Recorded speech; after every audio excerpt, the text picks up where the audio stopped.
ይሄ ሁሉ የሩበን አሞሪም መጥፎ ትሩፋት ውጤት ነው። ግን አንድ ነገር አለ። አሞሪም ከለቀቁ በኋላም በሳቸው ምክንያት የሳቸው መጥፎ ሌጋሲ ልበለው የሳቸው ቅርስ ተደርጎ ሊወሰድ የሚገባ የክንፍ ተጫዋቾችን አጥፍተዋል። በተለይ የግራ ክንፍ ተጫዋቾችን አጥፍተዋል። በስብስብ ውስጥ ተፈጥሯዊ የግራ ክንፍ ተጫዋች የለም። ስለዚህ ቡድኑን የተረከበው ማይክል ካሪክ ሲስተሙን ወደ 4-2-3-1 ሲቀይር ግራ ላይ ፓትሪክ ዶርጉን አድርጎ መጀመር ነበረበት። ፓትሪክ ዶርጉ ተጎዳበት። ፓትሪክ ዶርጉ ፉልባክ ነው ወይስ ዊንገር ነው ወይስ ዊንግ ባክ ነው? እሱን ወደፊት እናያለን በደንብ በማንቸስተር ዩናይትድ ማሊያ። ግን በተሰለፈባቸው በነዛ ጨዋታዎች ግን በግራ ክንፍ በኩል ተመችቶት ይጫወት ስለነበረ ከክንፍ እየተነሳ የመጫወት ማለት ምንድነው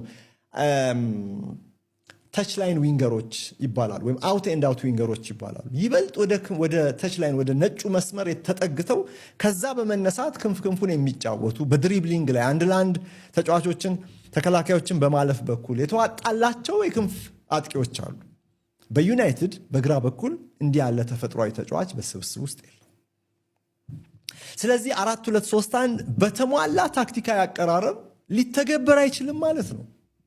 ሚዛናዊ በሆነ በቀኝ በኩል አማድ አለ። አማድ በስብስብ ውስጥ ያለ በክንፍ የመጫወት ተፈጥሮ ያለው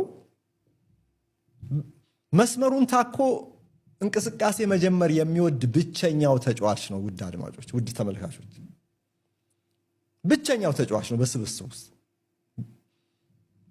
ስለ ዊንገሮች ካወራን አማድ ብቻ ነው ያለው እዚህ ጋር። ለዚህ ነው አሁን